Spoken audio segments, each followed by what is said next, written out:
philosophy, it was clearly pointed out that this total suspension was not extinction, that it was not the end, that it was not materialism, that it was not nihilism, that it was the invitation to the first experience of what we call consciousness and know nothing about. In other words, we have a polarized state, a state of consciousness and unconsciousness, and we have reversed them. What we call consciousness, the ancient sage called unconsciousness. What we call waking, he called sleeping. What we call our daily objectivity was his nightmare. Plato pointed out that heaven is not the place, the hell is not the place where you go when you die, but when you are born. Everything is reversed. But what we call consciousness today is really the conflict, the pressure, the stress, the irritation of factors uncontrolled, undirected, unmastered, and therefore out of conscious direction. That instead of being conscious today, we are the victim of a series of sensory cycles, mistaking reflexes for consciousness, mistaking notions for consciousness, and depending entirely upon opinion to supply the substance of what we like to call knowing. As a result of that, what we call knowing is unknowing. What we call wisdom is truly the foolishness of God. What we call progress may be motion or commotion in any direction whatever, because we have no visual or vital concept of what direction progress should take. Thus we assume that all motion is the sign of life, and if there is commotion with it, then the individual is really alive. On the basis that commotion is the proof of animation, we are going along very well. But if we are to assume that there is purpose in anything, then are we doing so well? And if we have no awareness of purpose and have no strength of character by means of which we choose to protect value at all costs, if we lack these strengths within ourselves, are we conscious? Or are we merely responding to the pressure and stimulation of sensations? Are we really conscious beings or merely sensory beings? Most persons are probably mostly sensory beings, because if you block the five senses completely, they would have very little record to tell, or very few experiences to report, and not very many opinions to circulate. Our entire so-called awareness is based upon our ability to contact a series of environmental circumstances. Our opinions are derived from the papers we read, the television programs we listen to, the neighbors who talk over the back fence. All of these things arise from outside of ourselves and become the basis of our internal reaction to things. Thus we have two kinds of an outside life. One kind of life which is outside in the sense of outside the body. The other is an outside life inside the body but outside of consciousness. Thus what we call our inner life is merely our external environmental life flowing in through our sensory perceptions and loading us with confused testimonies of one kind or another. Against this procedure, we have little or no motion from within ourselves of a true life or consciousness.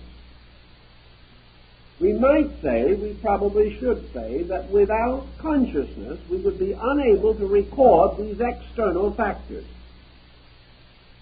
That means, however, that we are using consciousness only as an energy, using it as we would electricity, as a blind force, merely a servant of certain purposes of our own. The Academy of France decided that there were two kinds of electricity, that which was intelligent and that which was not. And what we call consciousness today is probably mostly a phase of energy which would be compared to intelligent electricity. Consciousness now merely supplies us the energies by means of which we can arrive at certain conclusions or perform certain actions. The motivations behind these conclusions and actions being sensory and bodily, and not arising from consciousness itself. If this be true, the average person has had very few examples of consciousness in his lifetime. He has not experienced the pure control of his life by internal value alone. It is not certain that he would know how to define consciousness if he experienced it. Perhaps the mystical experience would come somewhat near to it. But consciousness is certainly a moving from within the individual of a solutional energy, an energy which solves or completes or apperceives these things which are otherwise merely intellectual and emotional forces. Buddha held this to be inevitable, that what we know as consciousness is not, and what we aspire to conceive of as consciousness, the real, is a positive pole as yet practically unknown to man. That this consciousness is known to man only in one respect, namely that it manifests as the fact of his existence, which is the only fact that he possesses. That consciousness as he knows it may be at best merely a capacity, instead of being something which we have developed until it is really almost superhuman. It is a capacity. It is something which says to us in some way, you can understand if you want to. That there is within you the potential power to know. That in some mysterious way you can be. But having the power to know, we do not know. Having the power to be, we doubt our own exact existence. Consciousness is therefore a kind of capacity. It shows that in some way man is capable of achieving to a state of reality. Consciousness is therefore both the capacity for this and the reality to be achieved. It might be philosophically sound, therefore, to think of ourselves not as conscious beings, but as beings groping for consciousness, which some way permeates us and fills our existence, yet with which we are not in rapport. It is as though we were a kind of fish in an ocean of life, and yet unaware of this ocean, that we are in the midst of an unreality, or we are in the midst of a reality, but live a total unreality. that nearer to us than ourselves on every part of our nature is an all-pervading potential. And yet this potential has not been able to cause us to achieve to any particular state. Yet this potential may bestow upon us certain things. One is continuity. That behind the generation of species, behind the fact that man simply is a creation which has refused to die, that in this alone is a continuity of life which is rooted in consciousness, a consciousness of life that is stronger than death. Another possible phase in which consciousness may be dimly recognized by us is this subtle but continuing urge within us to be better. This sensing of our own unlimited capacity. That in some way we are using consciousness without knowing it. That we are assuming that there is no horizon to limit us but our own achievement. That we can be anything that we will to be, do anything that we will to do. Somewhere in the root of ourselves there is the archetypal impulse that we should will to do that which is so, that which is true. That in our questing, our final search must be for value, for that which is so. And this recognition that some way we have the capacity to find what is so, and that we consist of an immortal essence that will continue until this victory is achieved. Perhaps these sleeping elements of conviction within our own nature, but partly expressed, but partly articulated in living, may be pressures from this positive pole of consciousness. In psychology, for example, we have a subconscious and an unconscious as divisions of the internal life of man. We differentiate these from what we call the conscious. But it is my suspicion that we have made a complete reversal. That what we call the unconscious is on the outside rather than the inside. That man actually moving inward moves toward consciousness and not away from it. If this be potentially true, then some of the choicest of our modern aphorisms will have to be revised. Because if the pressure is on the outside rather than on the inside, as we have been affirming that it is, then what we need is discipline on the outside rather than release. We have an elaborate problem here that goes into a great many phases of human life. But the actual answer seems to be that psychology up to the present time has never yet dealt with the plus qualities. It has never dealt with that which is the root of things. It has never assumed that the root was the reality.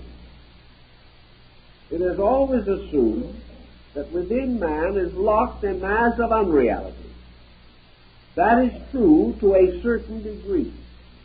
But we must penetrate those unrealities, which belong essentially to our objective lives. For these unrealities arise out of our mental, emotional stress. They do not arise from spiritual value, nor do they rise from consciousness, but rather from the deformities of consciousness on the level of sense and emotion. The search inward, therefore, must go past this, must go past this mystery that the magicians and Kabbalists of the Middle Ages called the mystery of the astral light, this mystery of illusion, and must go further in search of that which is pure, positive consciousness. In this, perhaps, pre-consciousness, and perhaps even beyond archetypes, which up to the present time has seemed to be the direct emergence of consciousness. I think we may go on, as the Buddhist has pointed out, to the discovery of pure consciousness as absolute suspension of action, with the absolute suspension, therefore, of all polarized existence and all time, space, distance equations. If, then, we do approach the ultimate nature of consciousness, we are likely to find it as Lao-Tzu describes in Tao, namely a totality, a something into which everything is finally absorbed, a something which is this eternal capacity, forever devouring its own offspring, as Cronus devoured all his children.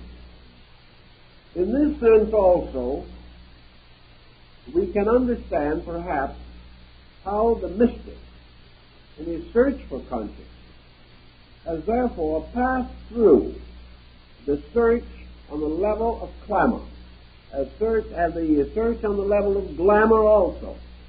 He is no longer concerned with trying to adjust himself to environment.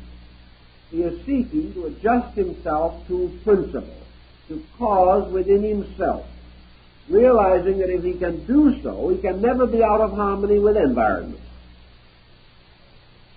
That some way all problems have to be solved somewhere within the field of consciousness. There are no problems to be solved in the world as we see it. There are no problems that can actually be solved on the level of emotion and sense. All problems have to be causally solved, and have to be solved as experiences of conscious awareness. To achieve this end, then, the problem of the retiral of the individual toward samadhi, or toward the nirvanic state, has been not only the teaching in the East, but in your Christian mysticism, the same idea. The same basic detachment from objectivity in the search for consciousness. Now, another point has come in where we have to realize that a term like consciousness may also go into theology and be changed into something else. Your Christian mystic, I'm thinking of several outstanding examples. Perhaps St. John of the Cross is as good an example as any. Your Christian mystic has always taken the attitude or the opinion that there was a mysterious power in space which he called the grace of God. This is a mysterious something, a kind of baptism, a magnificent and mysterious water of holiness, something that came to man out of the infinite, and of which apparently he had little understanding or true insight. Yet coming into the presence of this thing, he was completely and entirely altered, picked up, lifted out of death and of doubt, and by this peculiar kind of grace became radiant with the love of God and with the realization of eternity. Now it is conceivable to us that this so-called grace of God, of your Christian mystic, which is to be discovered only when man has transcended this world, that it is this way in which he has attempted to explain a dimension of consciousness which otherwise cannot easily be explained. Also, we realize that the so-called miracles, particularly such miracles as those performed at Lourdes, do not represent a merely intellectual approach toward religion. Thousands of pilgrims reach Lourdes for help every year, only a small percentage is actually cured. But this small percentage represents a group of persons to whom a particular experience has occurred. An experience of such tremendous intensity of some kind that it has broken through a pattern of common attitude and belief. Your Eastern and your early Muslims would take the ground that this experience arose from the complete detachment of the individual from worldliness. That in some mysterious, sensitive way, the world died in man. And that in this moment of complete suspension between heaven and earth, man became aware, perhaps, or cognizant of the fringe on the vestment of consciousness. That consciousness begins, actually, where what we know as living ends. That it is not to be confused and is irreconcilable with the kind of life that we know. That it remains always within itself. That it is a kind of sea from which all life comes and to which all life must return again. For if life had an origin, it arose in consciousness. And if it has a destiny, that destiny must be its return again to consciousness. Now, the question that we asked earlier this evening, if consciousness is a certain kind of positive attitude, how is it that man could ever descend from a perfect state into an imperfect one? This question must be answered by another question. Does consciousness in its own nature represent this all-knowing state? Is consciousness that kind of an awareness? The evidence of nature is that this is not. That consciousness is not the kind of thing by which all things are filled and therefore becomes a positive energy by which all forms of life can be directed. Consciousness, apparently, as Buddha and the Vedantists and Taoists have all assent, is total life in total and eternal suspension. Therefore, it has to be total life with total suspension of will. Hence, consciousness must be total life without purpose, yet capable of fulfilling the purpose that can arise in the unfolding awareness of all creatures. Like a dark earth into which 1,000 different children can plant 1,000 different seeds, and in which each of these seeds will grow, consciousness must be an infinite capacity in which all things are possible. But this possibility must arise from the experience of living things rather than be imposed upon it, upon living things by consciousness itself. Therefore, the actual fact of consciousness is that it does not move, nor does it lead to motion. It is rather the end of motion. And that which is united with it becomes immovable. And because it is without motion, it is eternal. And because it does not move from one state or condition to another, it is unchangeable.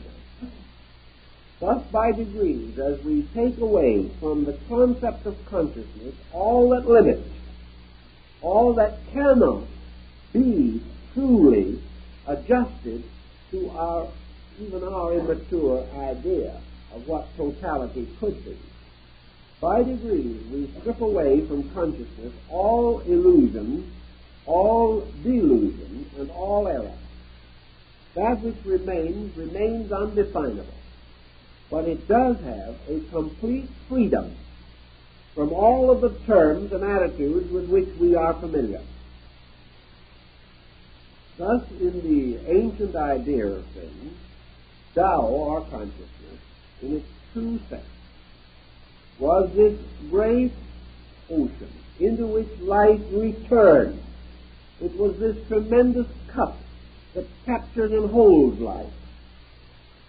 It is this wonderful sea, this ocean, into which all life flows from innumerable fountains and rivers, and the sea remains unchanged and immovable.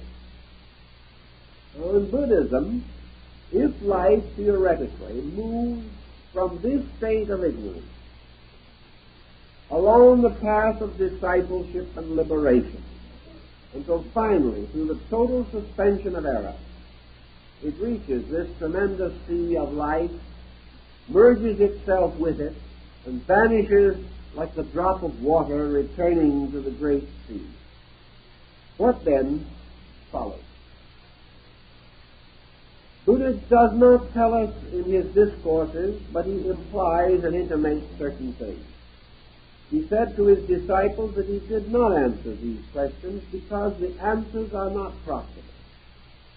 He said, I know many things that I have not told you, but to tell you will gain you nothing, and only lead to abstract controversy over subjects about which such controversy cannot be meaningful nor profitable. But this he does say definitely, that we are not to assume that this reabsorption actually means extinction, or the termination of the vast motions and processes of life in nature. What he seems to be trying to tell us, if we can read between the lines, is that actually his fable or his analogy is based upon the same idea as that of Plato and the race that lived at the bottom of the well. It's supposed to have been the fable that there was a whole race of creatures that lived at the bottom of a hole in the ground.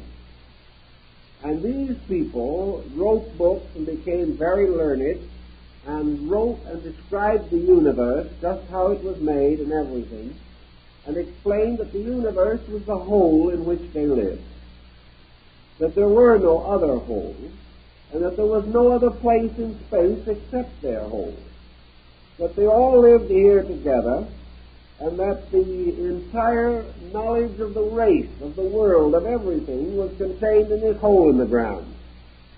Well, after a long time, there was produced out of this race of people living in the bottom of the well, one daring soul who was able to notice that far up above there was a little patch of light coming down.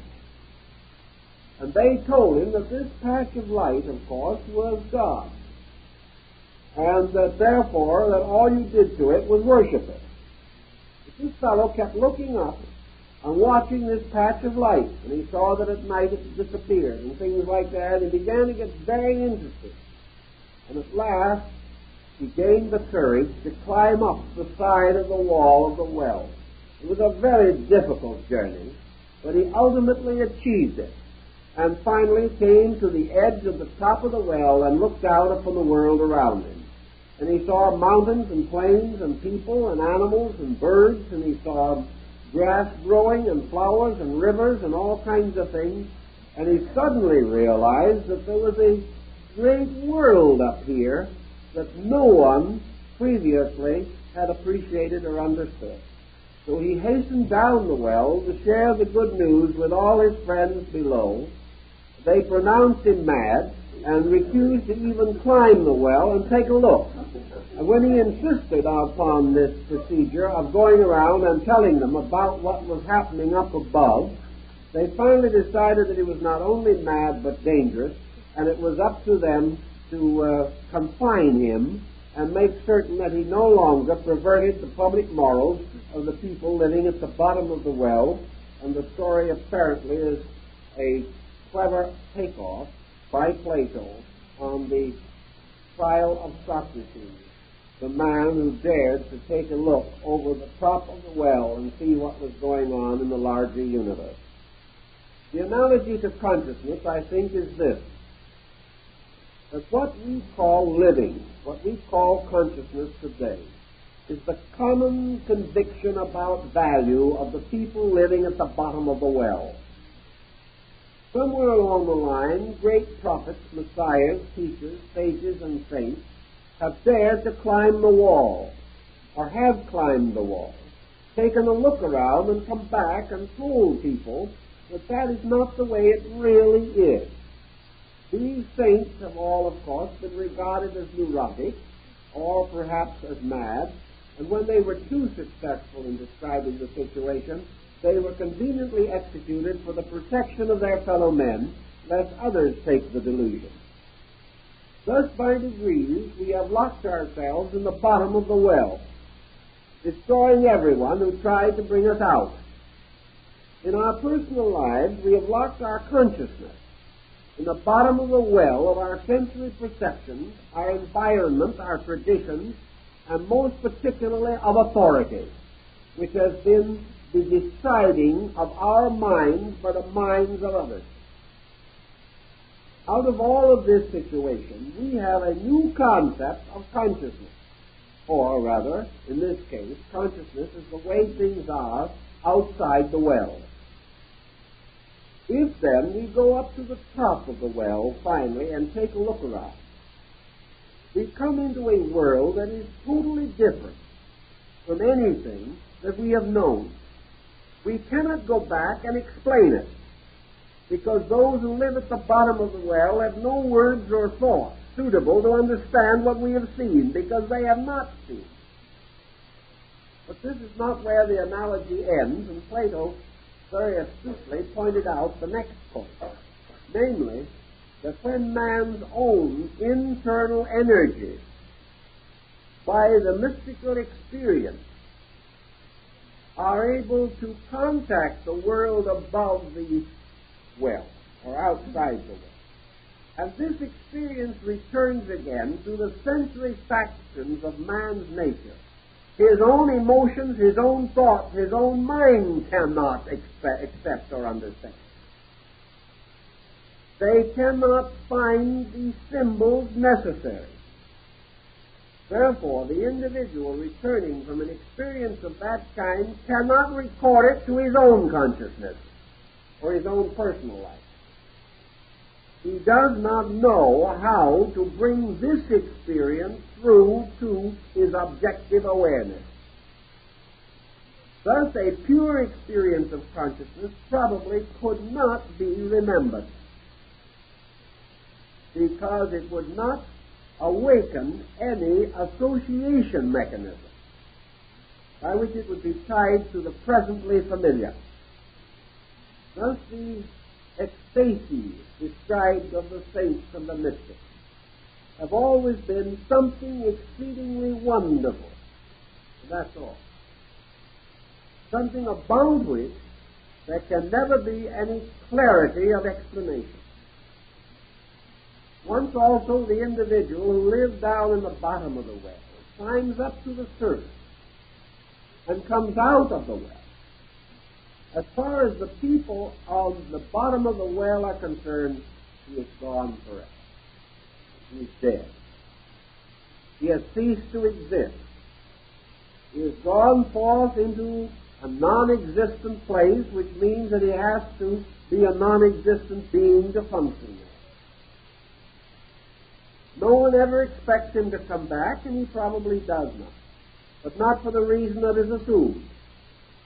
Not because he does not want to come back, but because he has found a larger world and prefers to function there. In the experience of consciousness, it follows that once the being attains to this consciousness, attains to the nirvana, which is to reach the surface of the ground and look out.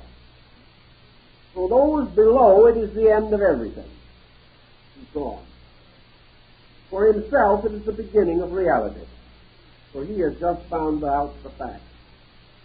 And somewhere in the compound psychical equipment of man, there is this point where man departs from the error and discovers the fact. Just where this point is remains psychologically obscure. We do not know. But this tilt from error to reality is a larger difference than we have imagined.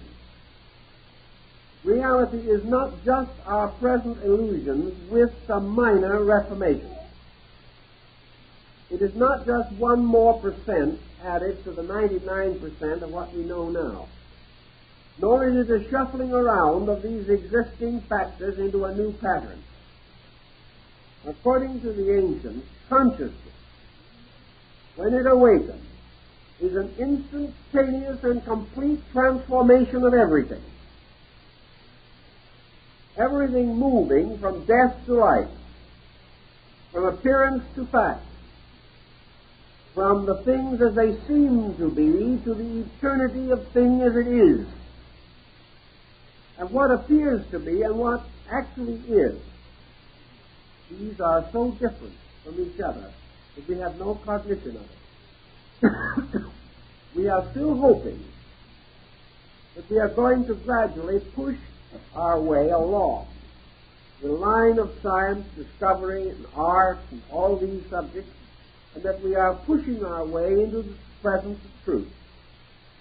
That one by one, our mistakes are disappearing, and our virtues are multiplying, and our abilities are intensifying, and we have made this marvelous and magnificent thing called progress, and that at almost any minute now we're going to wake up in the millennium.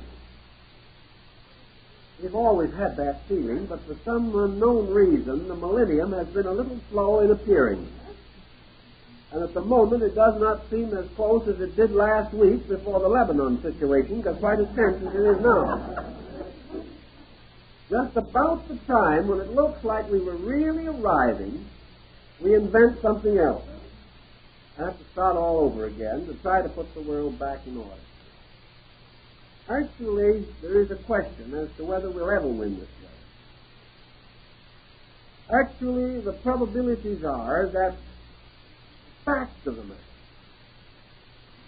is something that we will never collectively attain in the common meaning of this word. There will probably never be a day when there will be a mass exit from the bottom of the well, when everyone all at once will say, let's go. In the first place, there are a lot of people who do not want to leave the bottom of the well because it's cool and damp down there anyway. Of course, they may have pneumonia most of the time, but still they've grown accustomed to it. Next thing you might say is that it is cozy down there. Everybody knows everybody. Everybody has the same faults. Everyone is proud of them. Another thing about it is that there's a barter and exchange system down in the bottom of the well there that has been working for a long time. And there are all kinds of wonderful institutions like prisons and poor farms and wonderful pension systems and all kinds of things down in the bottom of the well. Excellent police systems, fire departments, and of course regular clinics for the psychoanalysis of individuals who would dare to try to climb out of the well. So who wants to leave such a delectable place? However, in every generation, as has been proved in history, there are some who are born with adventure in their hearts. They simply cannot conform. They are born that way. It means that a certain maturity of consciousness is beginning to manifest itself.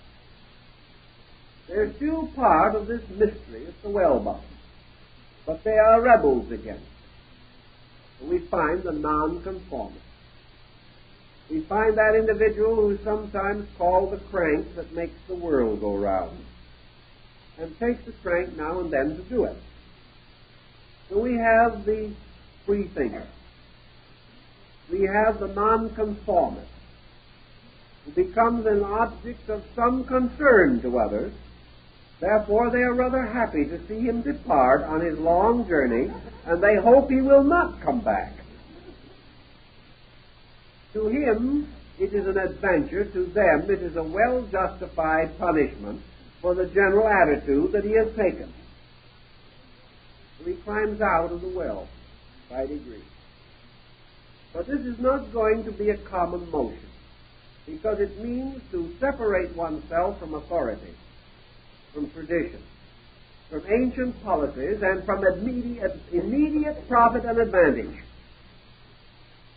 The individual who is so short-sighted that he can conceive mostly of his standard of living today only, and would rather perpetuate all of the misfortunes of his race than hazard it, is of no move to climb out of the well. So only the occasional person does. But some way those persons live and have become the great leaders of our race. For it is necessary occasionally for some prophet even to return to the well and die there, in order that those at the bottom of the well should know about this other world. I think Buddha, to a measure, did this, because I think he was one of those who was able to have the awareness of consciousness by seeing the world of reality. No longer mountains and gardens and valleys, but the realization that what we call consciousness is not a miraculous or incredible thing. It is simply man climbing out of unconsciousness and coming into a world that has always been there, and the world that he really belongs to. A world that is perfectly natural and normal, something that he has never known. Because there is nothing that he is experiencing now that is either natural or normal. But he doesn't know it. His miseries have become normal. His catastrophes have become natural. The uncertainties of his world have become acceptable. And I read not long ago a rather important modern book which simply faces the fact that we might as well face it. There will always be wars. There will always be crime. Man is built that way. So that is the attitude. These things we accept as normal.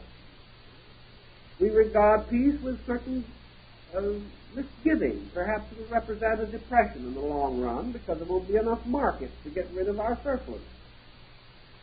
Peace is not what we are looking for.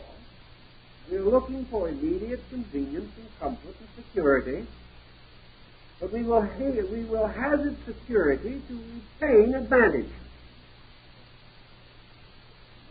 Thus, all this world, with its education, with its arts and its sciences, all this is some way not consciousness. It is not real.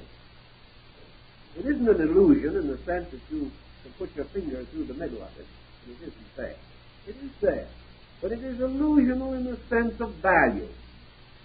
It is an illusion as the men in the bottom of the well are to the person who is no longer there with them. It is the proof that we can make things that have no value so important to us and hold this attitude for so many ages that we become incapable of conceiving of anything more important. But once consciousness comes out, or the being comes out of the well, into positive consciousness, what kind of a world is it going to be? Is it simply going to be a reformed world of our own? Probably nothing even resembling it. It is going to be a state that we cannot adequately define, probably bearing no resemblance to anything that we know at all. But it is a state of truth, of fact, of actual validity, in which things that now hope, fear, believe, and doubt come to a state of knowing. Knowing being, in this case, the factual participation in a conscious reality.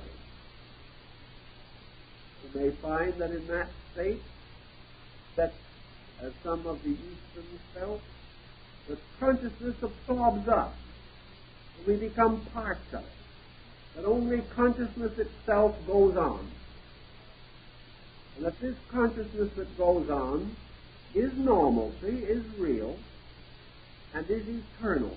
And therefore, that when we come out of the hole and come into the gardens at the upper end of the well, we come into an eternal state. A state which is, however, eternal and timeless both, in which there is no sense of emptiness, but an eternal now. Perhaps memory and thought, as we know them, will no longer exist.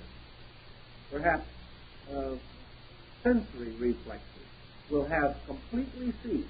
We will have an entirely new structural nature with which to respond to impulse. All of these things seem conceivable. And in this, we go back, or go forward, or we go toward that which preceded our present state, and from which, in some mysterious way, we departed. How did we get to the bottom of the well in the first place? Were these creatures engendered there? Probably not. They don't tell us in the story just how they got there, but we can take some isolated cases. For instance, some of our western Indian tribes have decided to make their homes 4,000 feet down in the Grand Canyon or something of that nature. Why did people go down in the well? Well, perhaps for protection, originally. The individual seeking protection nearly always exterminates himself, like the Chinese who built the wall around China to keep everyone else out, and all it did was kept them in. Then, another thing, perhaps a man fell down the well at some remote time. Or perhaps in some very ancient day, there was a migration down the well to explore it. There was trouble getting out again, and after ages, men gave up trying to get out. Perhaps this is also the story that is behind the fall of man. That the human being, because of body, which is the well in which he is caught, and because of the exigencies of survival, fighting against the saber-toothed tiger, fighting against the tremendous forces of a prehistoric world, where man was nothing, the animal creation around him was monstrous and horrible. The very processes of survival, the creation of the stone axe and the cave, the discovery of fire, all these ancient problems kept man very much occupied. He was struggling to survive physically in a world of mystery. Perhaps by the time he got this survival partly worked out, he had forgotten that once upon a time he had crawled down the sides of the well. He was down there now, locked into it by the very thousands of years in which he had struggled merely to keep body and soul together in this world. He had no time for reflection, no time for dreams and ideas. By the time he had the time, he had lost the inclination. He was locked within a pattern from which he must extricate himself in some mysterious way. It would be interesting, and I think quite conceivable, to assume, therefore, that this preconscious world, this thing which preceded consciousness as we know it, is true consciousness. What we know as consciousness is not consciousness at all. It is simply man's aggregate of awareness faculties by means of which he reacts to environment. None of these faculties can react to consciousness because they know nothing about it. Therefore, the inner life of man, when he turns in toward himself, is just the darkness. His faculties cannot explore it. Therefore, he does not know how to get out of the well. Even when he wishes to and turns within himself, he finds only mystery and darkness. That was the reason why the ancient peoples began their tremendous sense of discipline. Visualization, the gradual transference of certain centers of value from the outside to the inside, began this process of helping man to move in some way toward consciousness. The refinement of his values, the greater enrichment of his internal life, is seeking more and more on the inside and less on the outside. Actually, it was his way of climbing the wall of the well. For in man's case, he must climb this wall by going into his own source. For somewhere at the top of his own mysterious well, there is this bright patch of light in the sky. And this bright patch of light, which he sees from below, he calls spirit. But this thing that he calls spirit is the light, the sun, the natural luminance of another kind of condition, with which he is not aware. So in climbing toward spirit, he is climbing toward light, toward the normal and proper light of a real world, a world in which the things which interest him now would appear only as madness or nightmare. He cannot know what he's going to find there. But he may have the same experience as the man who climbed the well. He may discover that what he finds is merely a tremendous vista to be conceived, to be understood. But it is not a problem in which he is going to have to fight or defend himself. He is merely going to have to be amazed, to be surprised, to suddenly realize that this is the world that he always dreamed about. That here is the world in which the things that are meaningful in his few enlightened moments are truly significant and truly real. Therefore, that in this change there is no adjustment necessary other than the adjustment arising from the effort to climb the well. But by degrees, the individual who makes truth his journey, who suddenly resolves to find out the source of himself, the reason for his own being, is the one who ultimately escapes into consciousness. And by attempting this journey, he finds that he comes merely into the light of day, that he comes into an ordinary world, he comes into the normal universe, that to him is incredible. He discovers that heaven is nothing but the normal universe, that it is the thing as it is, rather than the thing which he has forced into a deformity. That so-called immortality is his natural state, not something that he must fight desperately to attain. There is nothing between him and all of these things except the courage required to climb the well. The ancient systems of initiation and instruction were dedicated to giving the individual the courage to leave the world of darkness and of dreams and seek the world of light and of waking. And to awaken was the ancient symbol of the dawn of consciousness. Man awakens out of matter into consciousness. And what he calls the consciousness here in the state of matter is an awareness, but not a consciousness.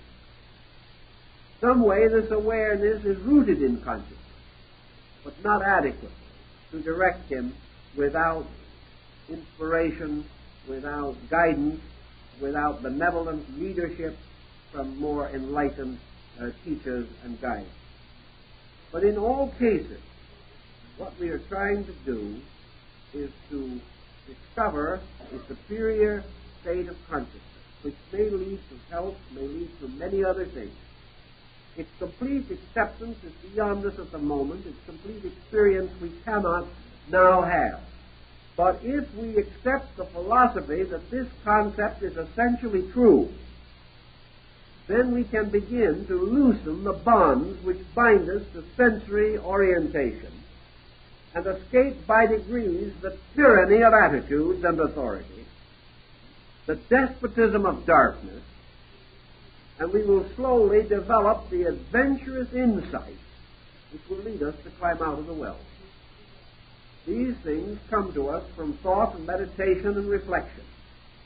And before we can make the journey, we must suddenly or in some way convince ourselves that this consciousness is not what we have now, but what we might have were we able to complete the journey of life.